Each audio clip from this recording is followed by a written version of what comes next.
त्यासाठीच कॉल केला होता, बाकी काय नाही.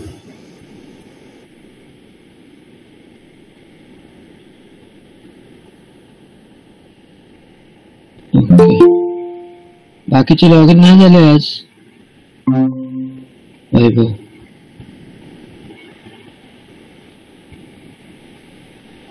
Good morning. Vaibhav good morning sir.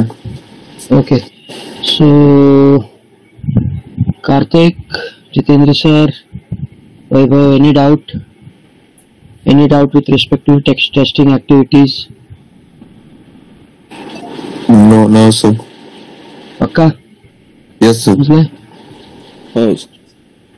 Okay fine. बाकीच्यांना सांगा, ग्रुपवरती मेसेज टाका लवकर लॉग इन करायला. हो sir. Virajay, Gajanan, sorry Virajay, Nikhil sir, निखिलला विचारा. Jitendra sir.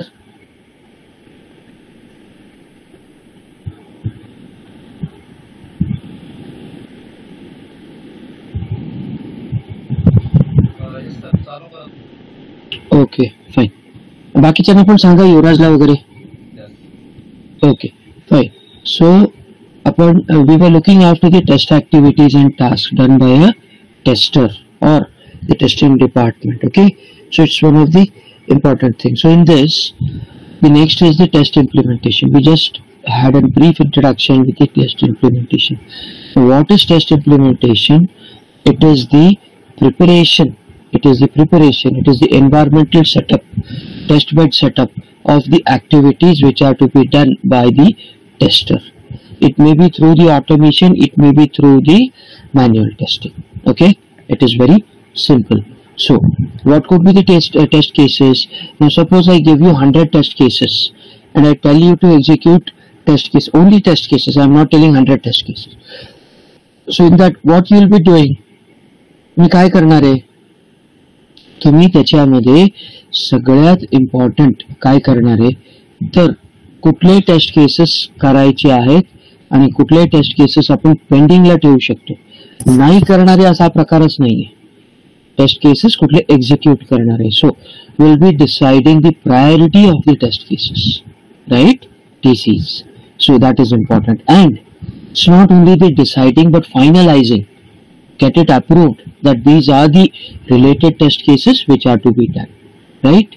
After that, definitely every test case execution or most of the test cases will require the test data. That is, what type of test data is required.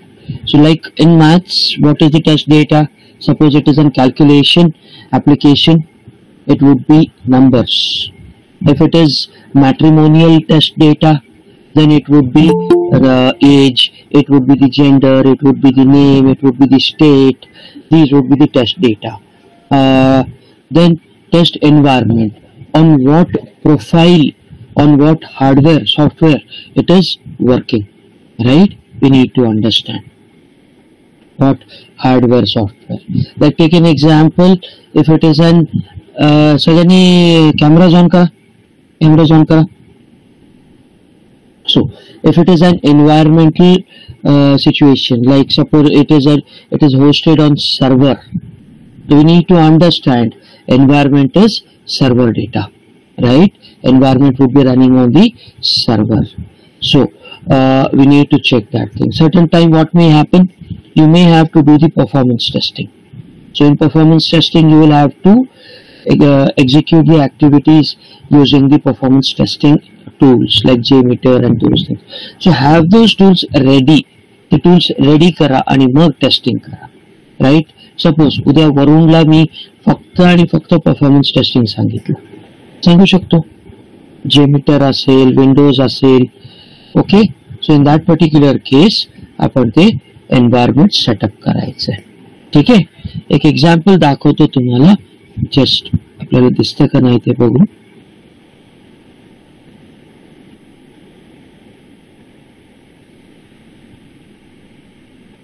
युवराजला call करा sir जमलं तर.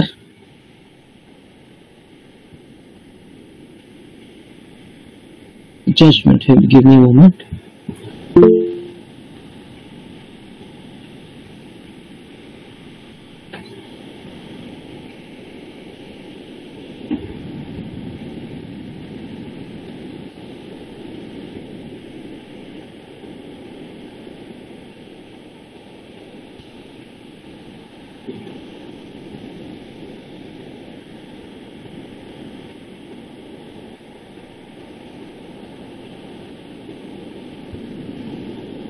task manager दिसतंय का?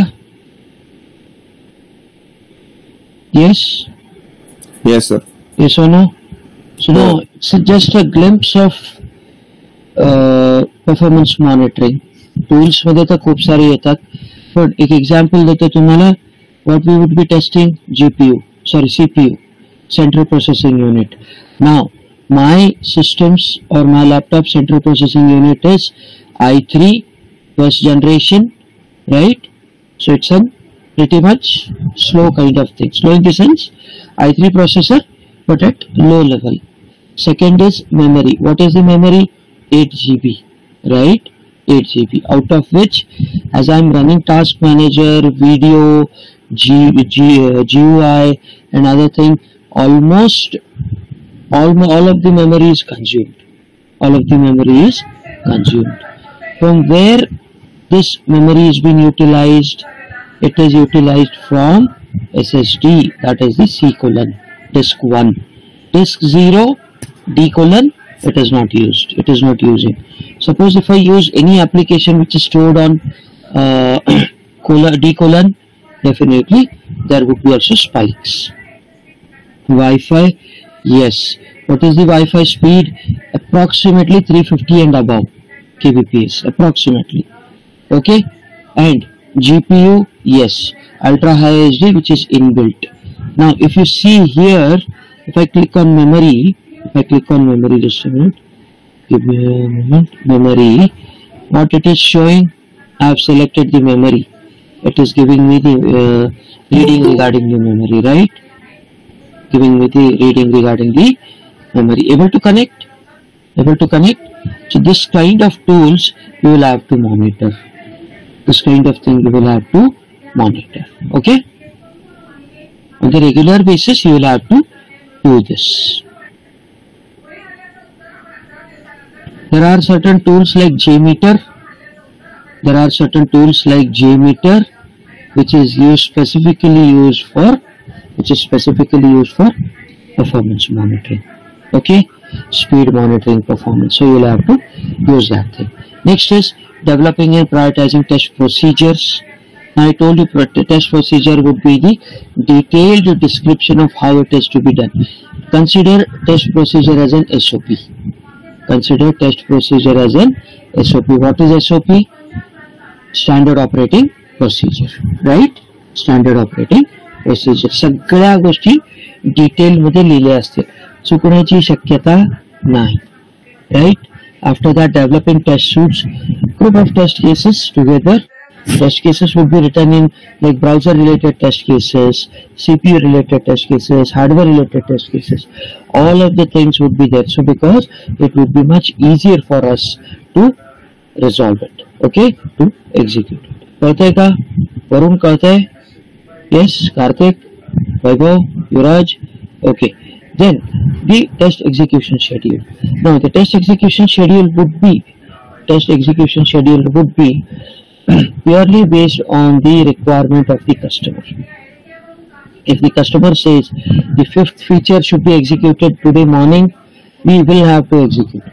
There's no option, because in Agile we give the requirement, or we work on the requirement given by the customer or the product owner or the project manager or the product manager or the business analyst. Okay, purely. And next is test harness. What is test harness? Automation preparation. Whether you are using Selenium, whether you are using ALM, that is HP ALM, application lifecycle management, those things. And then, if possible, you will have to write the automation test script. But if you are joining in manual tester, so I am working as a manual. I have zero knowledge into automation. In that particular case, someone may write the automation test case. Maybe Jitu sir, he may write the test cases, and then he may continue. Then we may continue. Any doubt in this? Right? Okay. Next is test execution. Every tester has to do this. Now, what is test execution? The test execution would be verifying the test environment has been set up correctly. The customer has told that you will have to execute it on Linux. but Linux, which flavor? On Windows, which operating system, which flavor, whether it is desktop or whether it is server. In Linux, we have a common thing, but the packages. Are you aware of Linux operating system? Anyone? Linux माहिती आहे का? Linux मध्ये कसं असतं, तुम्ही Windows मध्ये कसं आहे, डेस्कटॉप आहे आणि सर्व्हर आहे. ओके, प्युअरली दोन डिमार्केशन केलेले, दोन सेपरेशन केले. लिनक्स मध्ये तसं नाहीये. लिनक्स मध्ये काय करता, तुम्ही पॅकेजेस इन्स्टॉल करता. सर्व्हरच्या रिलेटेड जर तुम्ही पॅकेजेस इन्स्टॉल केले तर तुमचं ऑपरेटिंग सिस्टम सर्व्हर होऊन जातं. पण तुमचं जर तुम्ही सर्व्हरचे पॅकेजेस इन्स्टॉल नाही केले तर ते ऍज अ डेस्कटॉप म्हणून काम करेल. पण त्याच्यामध्ये काही सर्व्हरचे बेस पण, म्हणजे तुम्ही ऍज अ सर्व्हर, जर तुम्ही सर्व्हर वापरत असाल, तुम्ही लिनक्स ऑपरेटिंग सिस्टम वापरत असाल तर तुम्ही बेसिक सर्व्हर पण वापरू शकता, बेसिक डेस्कटॉप पण वापरू शकता. दिस इज द मेजर डिफरन्स त्याच्यामध्ये. विंडोज मध्ये तसं नाहीये. विंडोज मध्ये डेस्कटॉपला तुम्ही सर्व्हर करू शकत नाही. ओके, आणि सर्व्हर मध्ये काय असणार आहे, सर्व्हर मध्ये काय असणार आहे, you can use it as a basic desktop, पण खूप लिमिटेड केपेबिलिटी असेल, लिमिटेड केपेबिलिटी असेल. सो आपण लिनक्सच्या ज्यावेळेला थोडंफार बघू त्यावेळेला सांगेल तुम्हाला. मग टेस्टबेड सेटअप, टेस्ट एन्व्हायरमेंट व्यवस्थित सेट केलंय का? लिनक्स वरती असेल तर कशावर केलेलं आहे, ऍप्लिकेशन ते पॅकेज इन्स्टॉल केलेत का? बरं, लिनक्स मध्ये पण एवढे फ्लेवर्स आहेत की खूप सारे वेगवेगळे फीचर्स अवेलेबल आहेत. विंडोज मध्ये तसंच आहे. विंडोज मध्ये पण जनरली आता सपोज विंडोज 11 वर करत असाल, विंडोज 11चे स्पेसिफिक फीचर्स आहेत. विंडोज सर्व्हर 2022 करत असाल, सर्व्हर 2025 करत असाल, इमिजिएट सगळे फीचर्स चेंज होतील, सिक्युरिटी चेंज होईल. Okay, these things would be there. Okay, next is traceability between test basis and test cases. आपण दोन्ही बघायचे. रिक्वायरमेंट बरोबर मी दिली आहे का? जर रिक्वायरमेंट बरोबर दिली असेल तर test cases, related test cases लिहिले आहेत का? आणि वाईस वर्सा, की टेस्ट केसेस असे लिहिलेले आहेत का की सगळे रिक्वायरमेंट कव्हर होती. राईट? कळतंय? नाही कळतंय? वरून कळतंय? डोक्यावरून चाललंय? नसेल कळत तर प्लीज सांगा. नसेल कळत तर प्लीज सांगा, मी थोडस डिटेल मध्ये जाऊन व्यवस्थित सांगेन. नाही कळालं तर एक सिंपल असते बघा. टेस्ट केसेस दिलेले आहेत आणि रिक्वायरमेंट. टेस्ट केसेस कशावर जनरेट करणार? रिक्वायरमेंट वरती. Yes no? मग रिक्वायरमेंट जर दिलेले असतील तर त्याच्यावरून मी टेस्ट केस जनरेट करणार. राईट? आता मला हे पण बघायचंय रिव्हर्स मॅनर मध्ये. ह्याला actually we call it as reverse engineering. एक टर्म लिहून घ्या, reverse engineering. Testing is very close to reverse engineering. ठीक आहे, रिव्हर्स इंजिनिअरिंग. रिव्हर्स इंजिनिअरिंग म्हणजे काय? कुठलीही गोष्ट कशी तयार केली गेलेली आहे ते परत बघायचं, ते परत बघायचं. मग मी काय करतो, टेस्ट केसेस सगळे असे लिहिलेले आहेत का की माझे सगळे रिक्वायरमेंट कव्हर आहे का ते बघतो. आणि रिक्वायरमेंट असं चेक करतो की मी रिक्वायरमेंट अशी लिहिली गेली आहे का की सगळे टेस्ट केसेस पण लिहिले गेले. आधी आता ऍक्सेप्टन्स टेस्टिंग माहिती तुम्हाला मी सांगितलं. तर acceptance testing it is done by the customer, customer end user. याच्यामध्ये ते काय करतील की मी दिलेले फीचर्स सगळे, मी दिलेले रिक्वायरमेंट सगळे कव्हर झाली आहे का. बोथ वे आपल्याला कस्टमरचे रिक्वायरमेंट मी टेस्ट केसच्या मार्फत कव्हर करतो का, आणि जे लिहिलेले टेस्ट केसेस आहेत त्याच्यावरती मी सगळे रिक्वायरमेंट लिहिली गेलेली आहे का. असं होऊ शकतं ना, एक टेस्ट केस लिहिली आहे पण त्याच्या अगेन्स्ट रिक्वायरमेंटच लिहिलेली नाही. होऊ शकतं, कारण मी मीटिंग मध्ये बसलेलो आहे, कस्टमरने मला एक फीचर दिलं, त्या फीचरच्या रिलेटेड मी टेस्ट केसेस लिहिले पण ऍक्च्युअल मध्ये रिक्वायरमेंटच नाही दिली गेली त्याला. होऊ शकतं. राईट? होऊ शकतं. तुम्ही म्हणाल असं होऊ शकतं का? येस, होऊ शकतं. उद्या वरून आहे ऍज अ टेस्टिंग रिप्रेझेंटेटिव्ह म्हणून बसला, टेस्टिंग टीम रिप्रेझेंटेटिव्ह. वरून मी काही फीचर्स लिहून घेतले, वरून मी काही फीचर्स लिहून घेतले, पण रिक्वायरमेंट लिहिणारा रिक्वायरमेंट इंजिनियरनी ते फीचर लिहायचा विसरला. तो फीचर लिहायचं विसरला. होऊ शकतं का? येस, विसरू शकतो तो. पण वरून काय केलं, testing representative, testing team representative already त्याने टेस्ट केस बनवले होते. आता काय चेंजेस येतील माहिती? Requirement will be updated. रिक्वायरमेंटचं नवीन व्हर्जन येईल. रिक्वायरमेंटचंच नवीन व्हर्जन येईल. रिक्वायरमेंटचं नवीन व्हर्जन आलं बाय डिफॉल्ट टेस्टिंग पण चेंज होऊन जाईल. येस, असं होणार आहे. नवीन बिल्ड येईल तुमच्यासाठी. ओके, नेक्स्ट इज आता ठरवायचं आहे की टेस्टिंग कुठल्या पद्धतीने झाले पाहिजे, ऑटोमेशन का manual. Okay, manual or using the test execution tools. Automation करायचं आहे का मॅन्युअली करायचं? Yes or no? Okay, then next is कधी करायचंय, plan sequence. Okay, initial phase मध्येच सगळं संपून टाकायचंय का स्टेप बाय स्टेप करत जायचंय? प्रायोरिटी जसं कस्टमर देतो, कधी कधी आपण पण त्यांना प्रायोरिटी देतो की ह्या आधी करा आणि ह्या नंतर करा. का? कस्टमर मे डिमांड 200%. होतं का नाही? बरोबर. आता तुम्ही कस्टमर बरोबर, क्लायंट बरोबर काम करताय, कॉलवरती काम करताय किंवा तिकीटवरती केस बेस्ड वर काम करताय. Customer is very demanding. बरोबर आहे? कस्टमर कधी कधी he asks for 1000% also, but is it possible to serve them with all of the things? नाही ना, नाही करू शकत. मग अशा वेळेला तुम्ही काय स्टँड घेता? आत्ता तुमच्या एवढ्या सगळ्या गोष्टी पूर्ण केल्या जातील, पण काही गोष्टी ज्या कव्हर केल्या जात नाही, इन नियर फ्युचर आम्ही तुम्हाला हेल्प करू. ईश्वरनं होतं असं बऱ्याच वेळेला. पण कस्टमर सगळंच डिमांड करेल. Is it possible? नाही. स्टार्टलाच ते ऑटोमेशन सांगतोय तुम्हाला. पॉसिबल आहे का सांगा मला? नाही. मॅन्युअल टेस्टिंग करावं लागेल, टेस्ट केसेस लिहावे लागतील, टेस्ट केस झाल्याच्या नंतर एक्झिक्यूट करावं लागेल, मग त्याच्यामध्ये डिसाईड करायचं कुठलं गरजेचं आहे कुठलं गरजेचं नाहीये, आणि मग नंतर ऑटोमेशन स्क्रिप्ट रायटर्सला बोलवायचं किंवा WPT ला बोलवायचं किंवा डेव्हलपरला बोलवायचं आणि मग डिसाईड करायचं की कुठले टेस्ट केसेस आपण ऑटोमेट करू शकतो. ऑटोमेट डोळे झाकून करू शकत नाही. Yes or no? Yes or no? कुठल्याही नवीन व्यक्तीच्या हातात कुठलीही गोष्ट तुम्ही लगेच देऊ शकता का?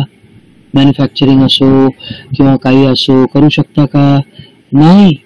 इव्हन नवीन एम्प्लॉय जरी आला, एक्सपिरियन्स जरी आला, तरी कंपनी 1000 वेळा विचार करते ह्याच्या हातात ही रिक्वायरमेंट द्यायची का नाही म्हणून.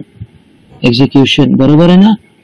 वरून आल्या तुम्हाला लगेच त्यांनी बसवलं का कामाला? नाही ना. त्यांनी ट्रेनिंग दिलं, त्यांनी आधी फेक कॉल्स घेतले, त्यांनी आता प्रॅक्टिस कॉल्स घेतले, त्यांनी इव्हॅल्युएट केलं आणि मग नंतर तुम्हाला फ्लोअर वरती दिलं. मग पण एकदम छोटे मोठे जे कॉल्स होते ते हँडल केले आणि मग तुम्ही थोडे सीझन झाला, एक्सपिरियन्स झाले की मग तुम्ही डिसाईड केलं. Yes or no? Yes. Similar condition इथे पण. ऑटोमेशन इमिजिएट करता येत नाही. ऑटोमेशन कुठलं करता येईल? जे सिमिलर ऍप्लिकेशन. खूप महत्वाचं सांगतोय ना तुम्हाला. I'm telling you this is very important. So something which is very important, which is already being done, or it is like similar tools, similar program वरती काम केलेलं आहे, ते मग तुम्ही ऑटोमेशनला घ्या ना. फॉर एक्झाम्पल, मी जितेंद्र सरांना जर मी प्रोजेक्ट मध्ये घेतलं, जितेंद्र सरांनी बघितलं अरे हे तर असं आहे, हे आपण ऑलरेडी केलेलं आहे, 4-5 प्रोजेक्ट मध्ये केलेलं आहे, ते ऑटोमेशन वरती स्टार्ट होऊन जाते. पण इमिजिएट ऑटोमेशन देऊ शकतो का? नाही. समजलं? मॅन्युअली करावंच लागेल. सो मॅन्युअलला मरण नाही, समजून घ्या. Right. Next is logging the outcome of test cases. What is the outcome? Everybody will have to write the results, whether the test cases pass, test cases fail, test environment is suitable, test environment was giving the wrong result, everything. आता माझं example देतो मी तुम्हाला. एक time असा होता की मी test केस execute करत होतो, पण मला जी सिस्टम दिली होती ती सिस्टम वॉज फॉल्टी. मी सगळं काही बरोबर करत होतो. त्यावेळेला Windows 7 was the upcoming software coming into the market. Windows 7 हे 2010 ते 2013 ची गोष्ट आहे. तुम्ही लोकांना विंडोज 7 नंतर माहिती झालं, पण आम्ही विंडोज 7 आधी वापरत होतो. सर्व 2018 हे आम्ही आधी वापरत, 2016 2018 खूप आधी वापरत होतो आम्ही. त्यावेळेला त्या पर्टिक्युलर सॉफ्टवेअर बाहेर नव्हतं. मग आम्हाला टेस्ट केसेस एक्झिक्यूट करायचे, सगळे टेस्ट केसेस पण पर्टिक्युलर मशीन आलं की मला रिझल्ट रॉंग मिळायचे मल्टीमीडियामध्ये. मी बऱ्याच वेळेला सगळे केले. शेवटी मी बग फाईल केला एक दिवस. Just to give you an example, मी बग फाईल केला आणि तुम्हाला सांगतो it was one of my worst day in to life. कारण मी विंडोज 7 ज्या सिस्टमवर करत होतो ती सिस्टम फॉल्टी होती. आमच्या इथं असं होतं की रॉम चेक करावं लागायचं. रॉम म्हणजे काय, जे मॅन्युफॅक्चरनी कोड लिहिलेला असतो. एक चिप असते रॉम कोड म्हणून, रॉम चिप असते, रीड ओनली मेमरी, ती आपल्याला चेक करायची असते आणि मगच तुम्ही एक्झिक्युशन. मी एकदम नवीन होतो ऑर्गनायझेशन. हार्डली मला 3रा का 4था दिवस होता आणि मी एक्झिक्यूट करत होतो. मला ते विसरलो मी की रॉम टेस्ट करायचं आणि मग नंतर सिस्टम वरती ऑपरेटिंग सिस्टम इन्स्टॉल करून टेस्ट करायचं. मी विसरलो आणि मी काय केलं, भलं मोठं सगळं काय लिहिलं आणि मी अपलोड करून टाकलं ते, म्हणजे बग फाईल केला. आणि मला जे US मधून राईट अँड लेफ्ट घेतलं, अख्ख्या टीमला सीसी मध्ये ठेवलं, माझ्या टीम मॅनेजरला ठेवलं आणि खूप वरपर्यंत गेलं की ह्याला माहिती नाहीये ह्याने कसं काय ही बग फाईल केलं. ह्याने आमचा टाईप, कारण बिकॉज तो बग शो स्टॉपर झाला. शो स्टॉपर म्हणजे काय असतो सांगतो तुम्हाला. शो स्टॉपर म्हणजे हातातल्या सगळ्या गोष्टी बाजूला ठेवून देतात आणि एकाच बग वरती सगळे लोक काम करायला चालू करतात. पण that is one of the most important bug in to the whole process. आणि सगळे टेस्ट करायचे. डेव्हलपर आला, मॅनेजर आला, पटापट सगळे टेस्ट करायला लागले. पण अनफॉर्च्युनेटली मी रॉम फ्लॅशिंग विसरलो होतो, रॉम टेस्ट करायचं विसरलो होतो.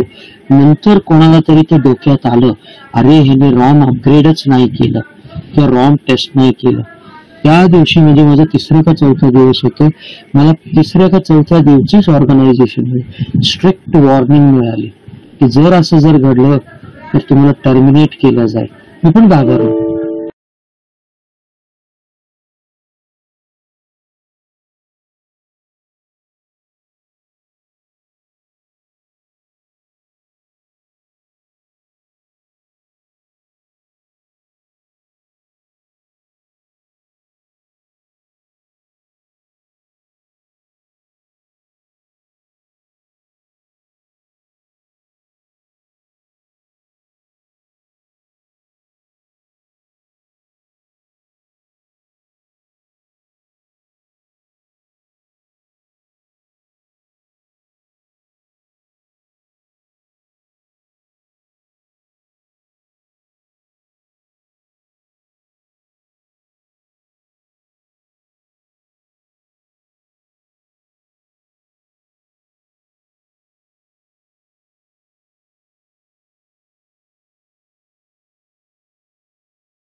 अत्यंत वाईट सवय होती की मी काय करायचो की मला बग जर मिळाला तर मी फाईलच नाही करायचो, उद्या करू परवा करू, कारण माझे बग आजपर्यंत त्या कंपनीमध्ये युनिक बग आहेत. काही बग्स तर अजूनही ओपन आहेत. काही बग्स मी माझं म्हणून असं नाही सांगू, परत सांगतो, पण काही बग्स आज पण आहेत. फॉर एक्झाम्पल मी कीबोर्डचे बग फाईल केले होते. ऍट अ टाइम मी काहीतरी 5 का 6 बग फाईल केले होते कीबोर्ड रिलेटेड, बटन्स रिलेटेड. मला सांगा, तुम्ही गेम्स खेळलेत कधी? मोबाईल वरती खेळले तरी तुम्ही कंट्रोल्स वापरणार आहे. सिमिलरली जर तुम्ही लॅपटॉप किंवा डेस्कटॉपवर खेळले, कधी कधी तुम्ही माऊस न वापरता कीबोर्ड वरती खेळता. ॲरो बटन वापरलंय कधी? ॲरो बटन वापरलंय, अप डाऊन येते आणि कीज असतात. त्याच्याच रिलेटेड बग्स होते, पण खूप युनिक बग्स होते, खूप युनिक. आता मला आठवत नाही, पण मी खूप बग्स फाईल केले त्याच्यामध्ये. आजही ते बग वरती त्यांना सापडत नाहीये हे कसं करायचं म्हणून. आणि आज मी फाईल केलं होतं 2010 मध्ये, आज काय आहे 2025 आहे. त्याच्यामध्ये एक पर्टिक्युलर सेट ऑफ कीबोर्ड वरती चालायचं, एक पर्टिक्युलर सेट ऑफ कीबोर्ड वरती चालायचं नाही. त्यामुळे ते त्यांना जमलं नाही. अजूनपर्यंत काही बग्स आहेत, त्याच्या काही बग्स आहेत, मी तुम्हाला स्पेसिफिकली सांगेल, तुम्ही पण ट्राय करून बघायचं त्याच्यामध्ये. ठीक आहे. सो जसं आपल्याला बग्स मिळतात ते फाईल करा, स्वतःपुरती ठेवू नका. त्याच दिवशी झालं पाहिजे. आज काय तारीख आहे? 7 तारीख आहे. 7 तारीखला सपोज तुम्हाला 10 वाजता गेले, 10:30ला बग मिळाला. माझ्या हिशोबाने, if you are unseasoned experience or if you are very very very good tester, hardly 10 ते 15 मिनिट खूप झाले तुम्हाला बग फाईल करायला. बरोबर 11:15 ते 10:55 म्हणा तुम्ही, जास्तीत जास्त बग फाईल झालाच पाहिजे. तुम्ही नंतर अपडेट करू शकता हा बग मध्ये. जसं जसं तुम्ही इन्व्हेस्टिगेशन करताय तसं तुम्ही त्याच्यात ऍड करू शकता. पण जसं बग फाईल कराल तुम्हाला क्वेश्चन्स विचारले जातील डेव्हलपरनी. त्यामुळे माझ्या हिशोबाने काय आहे, in my opinion best option is collect as much as responsible activities. आता जे मी तुम्हाला दाखवलं ना परफॉर्मन्स टास्क बार मध्ये, ते नक्की कॅप्चर करा जर सिस्टम टेस्टिंग करत असाल तर. ठीक आहे. परत मी तुम्हाला अजून दाखवेल. कॉन्ट्रास्ट, कलर, ह्यू, हे कंट्रोल पॅनल असतं. ओके, कंट्रोल पॅनल, विंडोजचं control panel, AMD control panel, NVIDIA control panel, ह्याच्या रिलेटेड सगळे बग्स फाईल, ह्याच्या रिलेटेड सगळे कॅप्चर करा. स्क्रीन कॅप्चर करा जर जमलं तर. स्क्रीन रेकॉर्डर, विंडोजमध्ये स्क्रीन रेकॉर्डर आहे, ते बघा. अनफॉर्च्युनेटली ते काहीच नाही चाललं तर ते बग रिप्रोड्यूस करा, कॅमेराने कॅप्चर करा, मोबाईलने अपलोड करा. ते पण करावं लागतं कधीतरी. ओके. सो खूप साऱ्या गोष्टी असतात. And next is analysing anomalies for cause repeating test activities. The worst thing is, remember this thing, very important. काही बग फक्त एकदाच येतात. म्हणजे कुठले बग्स? नवीन सिस्टम वरती येणारे बग्स किंवा फ्रेश इन्स्टॉलेशन वरती येणारे बग्स. आता एक चांगली गोष्ट झालेली आहे की तुम्ही इन्स्टन्स वरती काम करणार आहे. इन्स्टन्स म्हणजे काय? व्हर्च्युअल एन्व्हायरमेंट मध्ये काम करताय. समजते की डोक्यावरून चाललंय? वरुण, कार्तिक, युवराज, निखिल तुमच्यासाठी महत्वाचं आहे. Okay. So in that particular case कधी कधी काय होऊन जातं की, फॉर एक्झाम्पल एक एक्झाम्पल देतो. एक सिस्टम होती ज्याच्यावरती, आता मी मॅन्युअल पण सांगतो ना, ऑटोमेटेड पण सांगतो किंवा व्हर्च्युअलचं पण सांगतो. एक सिस्टम होती त्याच्यावरती फ्रेश इन्स्टॉलेशन वरतीच बग यायचा. विंडोज 7 इन्स्टॉल करायचं आणि मग ते ऍप्लिकेशन इन्स्टॉल करून रन करायचं. पहिल्या वेळेला फ्रेश इन्स्टॉलेशन वरती तुम्हाला बग येईल आणि नंतर जर तुम्ही ते एक्झिक्यूट केलं बग येणार नाही. पण बट अनफॉर्च्युनेटली मला जस्ट सांगा ना, तुम्ही किती वेळा फ्रेश इन्स्टॉलेशन करणार? Installation is not normal, right? भले तुम्ही इमेज डिप्लॉय करा किंवा मॅन्युअल इन्स्टॉलेशन करा, टाइम घेणारच.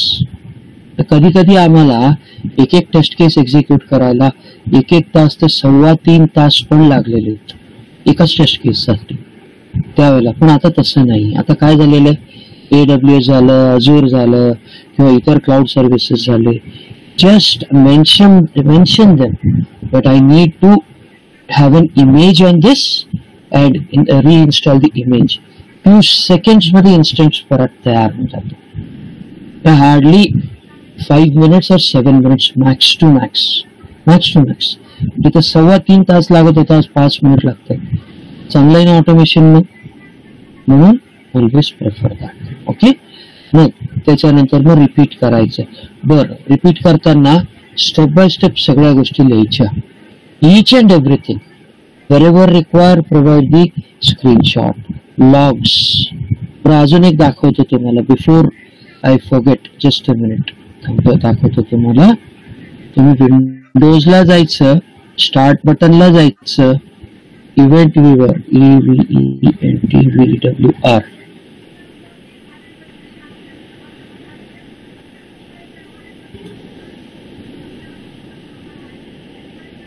एक मिनिट. आता मी जे सांगतोय ते व्यवस्थितपणे लक्ष देऊन ऐका, कारण इव्हेंट व्ह्यूवर हा जो आहे हा लॉगिंग सिस्टम आहे. विंडोजचं लॉगिंग सिस्टम आहे. लॉगिंग म्हणजे काय, automated logging system. So event viewer open तुम्ही आता पण करू शकता. ह्याच्यावरती लिनक्स वरती वेगळं आहे. लिनक्स वरती डीमन म्हणून येतं काहीतरी, त्याच्यावर रन करावं लागतं. विंडोज मध्ये आता तुम्ही बघितलं, विंडोज मध्ये काय आहे तर इव्हेंट व्ह्यूवर. इव्हेंट व्ह्यूवर म्हणजे काय, everything which executes is an event. दिसतंय का समोर, दिसतंय? त्याच्यामध्ये बघा इव्हेंट व्ह्यूवर मध्ये कस्टम व्ह्यू आहे, विंडोज आहे, ऍप्लिकेशन अँड सर्व्हिस लॉग आहे आणि सबस्क्रिप्शन्स म्हणून. ओके, आता just give me some time, मी तुम्हाला ओपन करून दाखवतो त्याच्यामध्ये काय असतं. आता विंडोज वरती गेलो, मी विंडोज लॉग वरती गेलो, बरोबर आहे का? एक मिनिट, असं काय होतंय. हा, विंडोज लॉग वरती गेलो. आता बघा विंडोज लॉगच्या खाली काय आहे, ऍप्लिकेशन आहे, सिक्युरिटी आहे, सेटअप आहे, सिस्टम आहे, फॉरवर्ड इव्हेंट्स आहे. म्हणजे ऍप्लिकेशन रिलेटेड जर काही फेलियर झालं ना, मला लगेच ऍप्लिकेशनच्या अंडर दिसेल. Security, any other user tries to log in, किंवा विनयच्या व्यतिरिक्त अजून कोण लॉग इन आहे का त्या सिस्टम मध्ये, लगेच मला कळणार आहे. एक मिनिट दाखवतो तुम्हाला लगेच.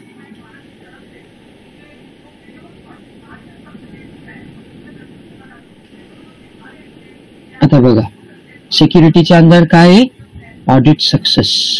अकाउंट नेम काय आहे इथं खाली, विनायक के, बरोबर आहे का? जर इथं दुसरा कुठला तरी युजर लॉग इन असला असता ना, तिथं 2 युजर दाखवले असते त्याने, फॉर एक्झाम्पल युवराज. बरं, तिथं आता हे सर्व्हर वरती जर तुम्ही बघितलं, number of users log in मिळतील तुम्हाला, एक्सपेक्टेड आहे. पण सर्व्हर वरती दुसरे लॉग इन होणार आहे. पण एखाद्या सिस्टम, मग तो अकाउंट ऑथेंटिकेटेड आहे का, ऑथराइज आहे का, नसेल तर लगेच किल करू शकता, किंवा सिक्युरिटी डिपार्टमेंटला लगेच सांगायचं.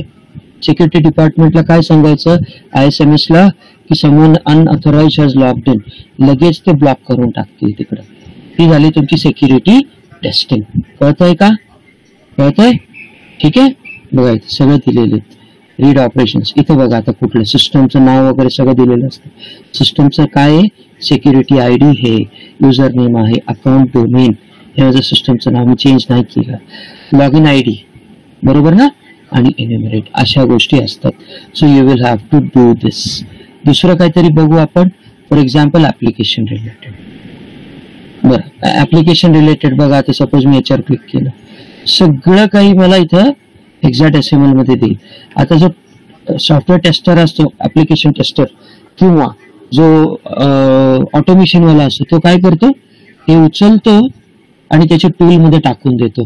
त्याच्यात टाकलं की कम्प्लीट डिकोड होतं ते हेक्साडेसिमल, आणि त्याला कळतं की कोण काय करतंय, कोण काय करतंय. This way you will have to do the testing. Able to connect? Yes? Yes, sir. Okay.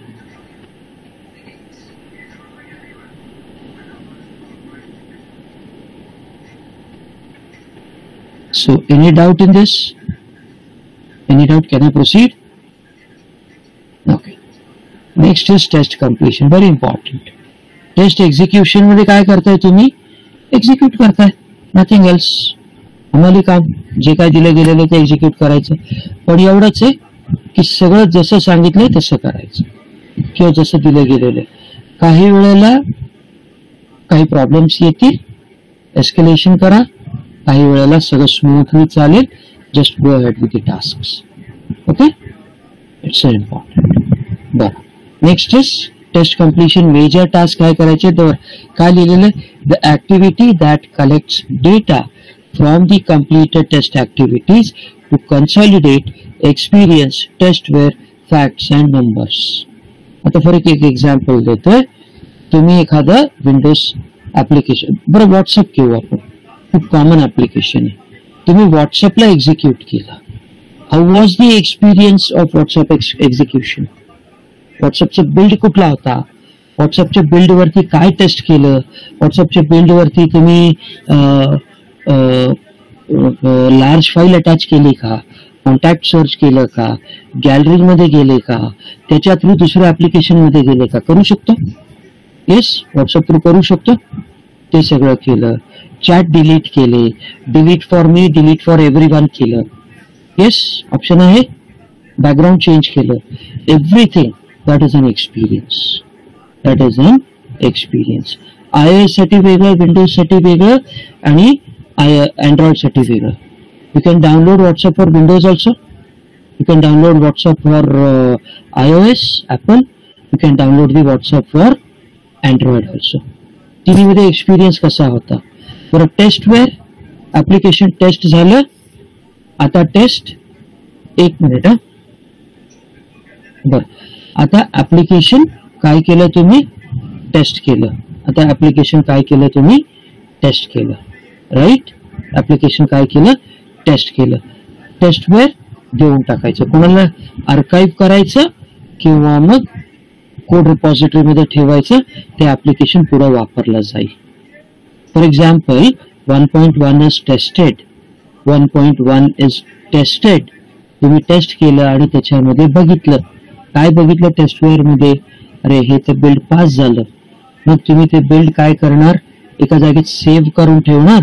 पुढच्या वेळेला 1.2 आलं, 1.3 आलं, 1.4 आलं. मग 1.1 to 1.4 सगळे काय करतील? इंटिग्रेट करतील. एक रिग्रेशन टेस्टिंग करतील, इंटिग्रेशन टेस्टिंग करतील. सगळं टेस्ट झाल्याच्या नंतर MVP म्हणून रिलीज करतील. What is MVP? Write down. Minimum viable product. दिलं असेल तर बघा, MVP, minimum viable product. Yes or no? कळतंय?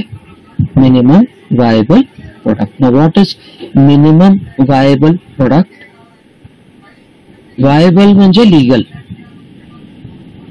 म्हणजे जे कस्टमरनी जे सांगितलंय किंवा रिक्वायरमेंटनी जे मेन्शन केलेलं आहे त्याप्रमाणे ते डेव्हलप केलं गेलेलं आहे, त्याप्रमाणे ते टेस्ट केलं गेलेलं आहे. Yes or no? लीगल आहे ते प्रोडक्ट. ते प्रोडक्ट काय आहे? लीगल आहे. त्याला कोणी चॅलेंज करू शकणार नाही. Next is test summary report. Test summary report म्हणजे काय? बग्स फाईल केले आणि त्याच्यानंतर टोटल बग्स किती फाईल, हे कोण पाठवणार आहे? TL पाठवेल किंवा जर तुम्ही इंडिव्हिज्युअल कॉन्ट्रीब्युटर असाल तुम्हीच पाठवायचे. What is that? Test summary reports. Next is closing defect reports. काही टेस्ट बग फाईल केले ते फिक्स केले जातील, ते व्हेरीफाय केले जातील, ते क्लोज केले जातील. सायकल आहे. Yes or no? मग त्या कधी क्लोज केला? क्लोज कधी करतो? Verified and closed. व्हेरिफिकेशन झाल्याशिवाय तुम्ही बग क्लोज करू शकत नाही. मग ते ओपनच राहणार आहे. मग त्याचे डिस्पोजिशन चेंज होईल. मी सांगेल, आता नका कन्फ्युज होईल याच्यामध्ये, पण आपण डिफेक्ट क्लोज करून घेतो. ठीक आहे. नेक्स्ट, आता डिफेक्ट चेंज. बरं, डिफेक्ट ओपन आहे. डिफेक्ट ओपन आहे. म्हणजे काय करायचं, change records for remaining open defects. For example, एक पर्टिक्युलर बग आहे तो फक्त आणि फक्त i7 वरती येतोय. तो फक्त आणि फक्त i7 processor, Intel i7 processor वरती येतो. ठीक आहे, आणि तो क्लोज नाही झाला, कारण अजून तो बग येतोय i7 वरती. मग मी काय करणार, चेंज रिक्वेस्ट रेज करेल की i7 वरती येतोय, i7 मध्ये पण लेटेस्ट जनरेशन वरती येतोय. मग काय करतील मॅनेजमेंट, इंटेलला कळवतील की तुमच्या अशा बग वरती, अशा सीपीयू वरती हा ग्राफिक्सचा बग येतोय. ते पण तिथे तोपर्यंत काय करायचं, ओपन ठेवायचं आणि चेंज रिक्वेस्ट म्हणून दाखवायची. ओके. कधी कधी व्हिडिओ फॉर्मॅट चेंज करून बघा. MP4 वरती तुम्ही फाईल केला H.264, पण मग त्याच्यानंतर तुम्ही कधी दुसरा कुठला फॉर्मॅट वापराल, MKB वापरा, मग बग येतोय का. मग MP4 वरती येत असेल मग ते ओपन राहील, मग तिकडे सांगायचं MP4, मग MP4 चे दुसरे व्हिडिओ चेक केले जातील आणि मग त्याची क्लोज करायचं का नाही. मग हे मॅनेजमेंट डिसिजन घेतं, ह्याला ओपन ठेवायचं, चेंज रेकॉर्ड्स मध्ये ठेवायचं का नाही. तुम्ही म्हणताय बग आहे, डेव्हलपर म्हणतोय तो बग नाहीये, चेंज रेकॉर्ड्स मध्ये जाईल, ओपन राहील तो डिफेक्ट. कळतंय, नाही कळत आहे, डोक्यावरून चाललंय. किती जणांच्या डोक्यावरून चाललंय, कार्तिक, निखिल, समजलं सर ते. Okay. Documenting of the and acceptance of the system. काय असणार आहे डॉक्युमेंटेशन, सगळं काही जे केलेलं आहे ते रेकॉर्ड करा आणि तुमचे टास्क तुमच्या नावाने, म्हणजे अप्रेझलच्या वेळेला तुम्ही किती बग फाईल केले होते, किती फिक्स केले होते, किती व्हेरीफाय केले, किती क्लोज केले, नवीन टेस्ट केसेस किती लिहिले, नवीन बग्स किती फाईल केले, एक्झिस्टिंग बग तुम्हाला असाइन झाले होते, किती बग्स तुम्ही रिझॉल्व्ह केले, होऊ शकतं ना. सपोज एक बग युवराजने फाईल केला, युवराज नव्हता दुसऱ्या दिवशी, तो बग झाला कार्तिकला असाइन, कार्तिकने एकदम परफेक्टली त्याला रिझॉल्व्ह करून टाकलं, युवराजने रेज केला, पण क्लोजिंग महत्वाचं आहे ना. And so it was a very different bug. कार्तिकने त्याला रिझॉल्व्ह केलं, मग त्याचं क्रेडिट कोणाला जाणार आहे, कार्तिकला जाणार आहे. युवराजने इनिशिएट केलं पण क्लोज करणं महत्वाचं आहे ना, राईट. युवराज पण कन्सिडर केला जाईल, पण जो क्लोज करतो त्याला इम्पॉर्टन्स आहे, राईट. बरं, तिसऱ्या दिवशी युवराज आला, युवराजने अजून काहीतरी ऍड केलं त्याच्यामध्ये, देन इट इज फाईन, दोघंही क्लेम करू शकतात मग त्याच्यामध्ये. Next is finalizing the and archiving testware and test environment. बरं, एक स्पेसिफिक टेस्ट केस आहे, टेस्टवेअर आहे, टेस्ट एन्व्हायरमेंट आहे, त्याच्यावरती तो खूप युनिक बग येतोय. फॉर एक्झाम्पल आता विंडोज 12 आहे, ऑलरेडी विंडोज 12चं टेस्टिंग झालेलं आहे, पण आता ऑक्टोबर मध्ये येणार आहे. पण तर एक असं खूप युनिक बग आहे जो विंडोज 12 वर येतोय. लेट्स आर्काइव्ह द विंडोज तो पर्टिक्युलर बिल्ड. लोकांना सांगा की हा रिलीज नोट्स म्हणतो आपण, कधी बघितलं असेल तुम्ही की, एक एक्झाम्पल देतो, तुम्ही एखादा मोबाईल विकत घेतला, एखादी इलेक्ट्रिकल वस्तू घेतली, त्याच्यावर काय लिहिलं जातं, operate between 220 volts to 240 volts लिहिलेलं असतं का त्याच्यावरती, किंवा पॅरामीटर मध्ये लिहिलेलं असतं operating instructions, operate between this, do not operate when it is wet, do not operate in humid area. हे काय झालं, तुम्हाला काय सांगितलं जातं, टेस्ट एन्व्हायरमेंट आहे, तिथे वापरू नका. पण जर तुम्ही वापरलं, फेल होईल, ऍप्लिकेशन खराब होईल किंवा इन्स्ट्रुमेंट खराब होईल. येस नो, येस, तसं इकडे पण लिहायचंय. Next is handing over the testware to the maintenance organisation. Complete test झालं, रिलीजला पाठवून द्या. मेंटेनन्स ऑर्गनायझेशन म्हणजे काय, रिलीजला, बरोबर ना, रिलीज झालाच पाहिजे. लेटेस्ट मध्ये सपोज 10.1 व्हॉट्सअप, काल निखिलने आपल्याला अँड्रॉइडचं व्हर्जन सांगितलं, अँड्रॉइड का टेस्ट होत नाही का, रेग्युलर 15 आहे, 15.0 काहीतरी आहे. हे जर टेस्ट झालं की पुढं काय होणार आहे, ते युजर्सला ऍज अन अपडेट म्हणून पाठवलं जाईल. काही मोबाईलमध्ये 3 महिन्यांनी अपडेट होतं, काही मोबाईलमध्ये 6 महिन्यांनी अपडेट होतं, पण होणार. नो सिस्टम अपडेट घेतं ना, बघितलं ना, अँड्रॉइड सिस्टम अपडेट घेतं आणि सिस्टम पूर्ण बंद होऊन परत चालू होतं आणि ब्लू कलरची लाईन येते है ना. नो अँड एनालायझिंग लेसन्स लर्न खूप महत्वाचं आहे. लेसन्स लर्नचा अर्थ काय होतो? लेसन्स लर्नचा अर्थ होतो की ह्या पर्टिक्युलर सायकल मध्ये काय शिकले. मे बी युवराजने खूप युनिक बग पकडले. Those are very specific to CPU, very specific to GUI. Okay, मग ते लेसन्स लर्न मध्ये जाणार आहे. का? पुढचे जे कोण टेस्टर येतील सगळ्यांना ते टेस्ट केस एक्झिक्यूट करायचे. मे बी असं पण असू शकतं की सगळं काही दिलं होतं पण विनयनी ते टेस्ट केस एक्झिक्यूट नाही केले. चूक केली का विनयनी? येस, वरून कळतंय सगळं काही दिलं होतं, टेस्ट केसेस पण होते, पण विनयनी ते टेस्ट केस एक्झिक्यूट नाही केले, बग मिस झाले. मोठी चूक आहे का नाही? मोठी चूक झाली. पुढच्या वेळेला लेसन्स लर्न मध्ये हे सुद्धा लिहिलं जाईल की how tester skip the test cases, we missed the bugs. एक उदाहरण देऊ तुम्हाला. मारुतीची एक A-स्टार म्हणून एक गाडी आली होती, माहिती आहे का नाही माहिती नाही तुम्हाला? A-स्टार म्हणून एक गाडी आली होती, खूप चांगली गाडी होती, छोटी गाडी होती आणि सेगमेंट पण चांगला होता, स्पेस पण चांगलं होतं, सगळं चांगलं होतं. डिझाईन वॉज ऑल्सो ओके, ठीक होतं म्हणजे. आणि प्राइस मुळात त्यांनी खूप कमी ठेवली होती, त्यामुळे खूप जणांनी A-स्टार घेतली.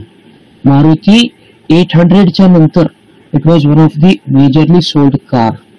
पण काय झालं की त्याच्या इंजिन मध्ये मेजर फॉल्ट निघाला, प्रॉपर टेस्टिंग झाली नव्हती. काय होतं? पोल्युशन क्रिएट करत होती ती गाडी, पोल्युशन क्रिएट करत होती. मग पोल्युशन कंट्रोल बोर्ड जे आहे PCB, Indian pollution control board, त्यांनी काय केलं? त्याच्यावरती बॅन आणला. म्हटलं हे चेंज करा, नाहीतर ही गाडी परत मागवा आणि चेंज करा. मग कंपनीने काय डिसाईड केस, असे वाचत जावा हा तुम्ही, हे खूप महत्वाचे केसेस आहेत तुम्हाला.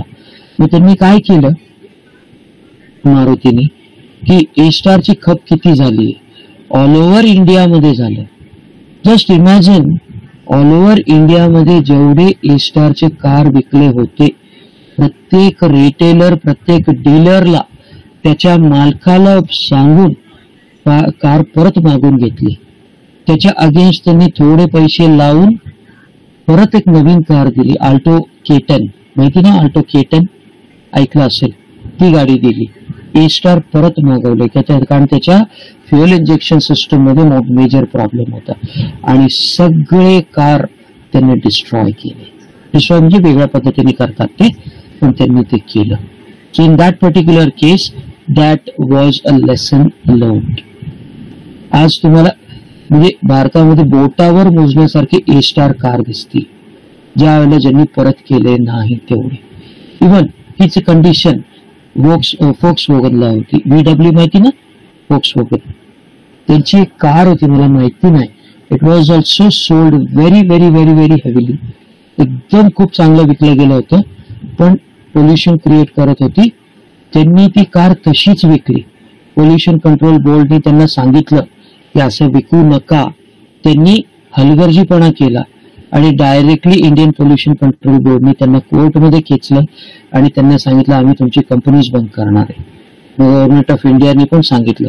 शेवटी त्यांनी अख्ख्या भारतातून कार परत मागून घेतली. गव्हर्नमेंट ऑफ इंडियाना लोकांना माफी मागावी लागली आणि मग ती कार त्यांनी भारतातून काढून टाकली. असे खूप सारे कंडिशन्स आहेत. So you will have to learn about these things, lessons learned. Okay, this is one of it. कळतंय का? सॉफ्टवेअर मध्ये पण होतं, सॉफ्टवेअर मध्ये पण होतं. Irritating ads can cause a problem testing मध्ये. इरिटेटिंग ऍड्स, इव्हन युट्यूब वरती पण काही लोकांनी केस टाकलेली आहे की तुम्ही खूप सारे ऍड्स आम्ही प्रोग्राम बघत असताना येतं, पण युट्यूब काय म्हणतं ते ऍडसेन्स थ्रू येतं, आम्हाला रेव्हेन्यू जनरेट करायचा आहे, आम्हाला रेव्हेन्यू जनरेशनचा हा एकच माध्यम आहे, वी डू नॉट चार्ज, किंवा चार्ज केलं तर एक्सप्लिसिटली आम्ही युजरला फक्त चार्ज करतो. माहिती ना आपल्याला व्हिडिओ रेंट वगैरे करावे लागतात. सो अशा केसमध्ये पण हे पण लेसन्स लर्न मध्ये येतं. Next is using information gather to improve test maturity. युवराजने टेस्ट केलं, कार्तिकने टेस्ट केलं, निखिलने टेस्ट केलं, वैभवने टेस्ट केलं, वरुणने टेस्ट, एक्सपिरियन्स वाढणार आहे, experience day by day experience increases है ना. मग मी ते एक्सपिरियन्स काय करतो, डॉक्युमेंट करतो. का डॉक्युमेंट करतो, पण पुढच्या वेळेला नवीन लोक आली की त्यांना ते मी डॉक्युमेंट देणारे, एसओपीज देणारे, आणि त्या एसओपीज वरती ते टेस्ट करतील.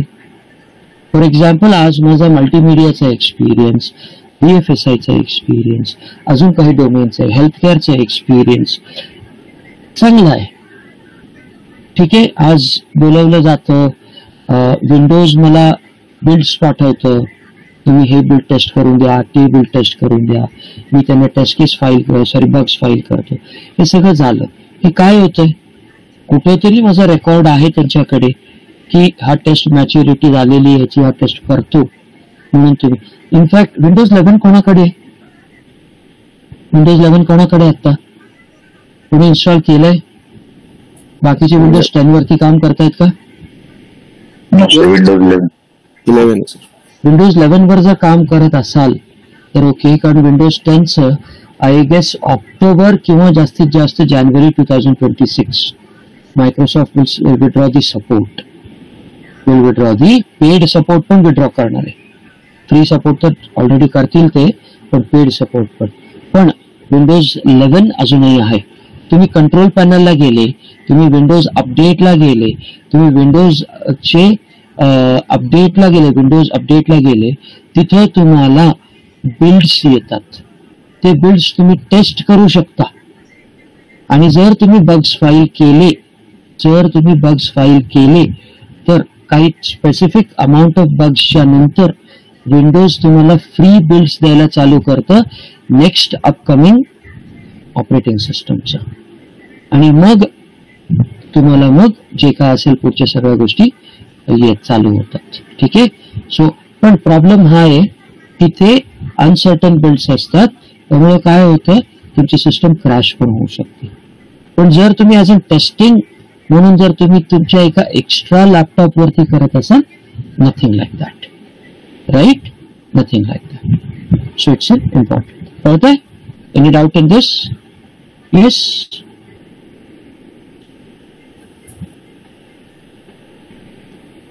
ओके.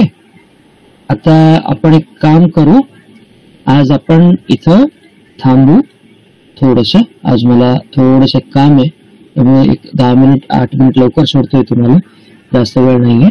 सो उद्या आपण काय करू, test work products. No, what are test work products, right, हे आपण उद्या बघू. ठीक आहे. सो टुमॉरो ॲट 8:15 माझ्या हिशोबाने प्रॉबब्ली फ्रायडे पासून आपण 8 वाजता लॉग इन करू. मला वाटतं वरुणला फक्त प्रॉब्लेम होईल, एक 15 मिनिटाचा फक्त तुम्हाला बेअर करावा लागेल. ओके, 15 मिनिटाचा. वरुण तुम्ही कितीला येता? 8:15 पर्यंत म्हटलं होतं ना? नाही सर, शिफ्ट चेंज झाली आता, 4:30 ला येतं सकाळी. 4:30 ला येता म्हणजे तुम्ही लॉग इन करू शकता ना? हो हो. बाकीच्यांना काही प्रॉब्लेम नाही ना? ओके. सो 8 वाजता लॉग इन करू. ऍक्च्युली काय झालंय, मी माझं थोडंसं पर्सनल काम चालू आहे, मला 9 वाजता तिथं जावंच लागतं, काही मेडिकल ट्रीटमेंटसाठी जावं लागतं मला. सो 9 वाजता मला त्यात हजर राहावं लागतं, म्हणून 8 वाजता चालू करून देऊ आपण. ओके ओके, ठीक आहे. Okay, thank you.